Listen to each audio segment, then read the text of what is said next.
جماعة ربنا يشد. مين تاني؟ مين تاني معاه؟ أهلا وسهلا بس. ساعة كده ممكن وسط كده. محاضرات صناعة. أهلا وسهلا جماعة. أنت كم جبت من مرات؟ مرتين. لا العيد بخصوص؟ لا بخصوص هذا ها؟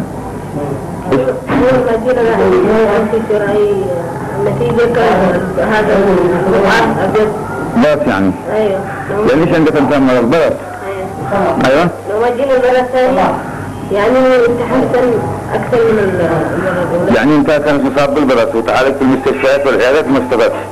تمام؟ وبعدين جبتنا قبل كم؟ المرة الأولى؟ قبل شهر. قبل شهر. والمرة الثانية؟ المرة الثانية بعد 15 يوم. طيب كم في تحسن بالبلد؟ انتهى البلد ولا لسه؟ في تحسن الحين 80%. في كم يعني؟ 80%. في 80%. ايوه. انت ايش تكون له؟ انا اكون عمه. عمه. اهلا وسهلا. طيب ممكن لو ما مصابة؟ ممكن؟ هذه هذا وهذا. ابو ياسين؟ في رجله طبعا. ايوه.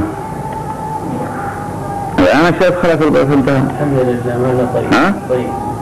خلاص. له سنتين بيتعالج في الدكتور. ارجع صوتك يا اخي. له سنتين بيتعالج. ايوه. في مستشفى آذان جلس عنده جلسة أو جلستين. ايوه.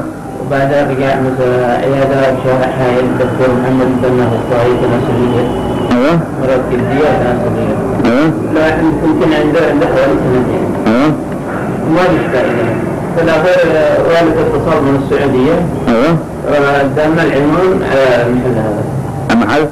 محل مين؟ محمد عبد السلام الطبيب. ايوه الان احنا شايفين ابنك الحمد لله.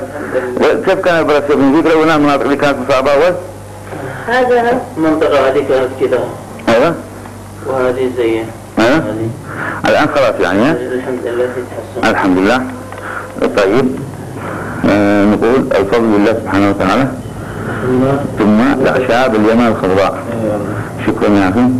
ان شاء الله بصير لكم اليوم الجرعه هذه بتاريخ 26 11 وتزورنا ان شاء الله بتاريخ 15 12 ان شاء الله زورنا المره القادمه وانتم بخير يا ابني. تمام شكرا.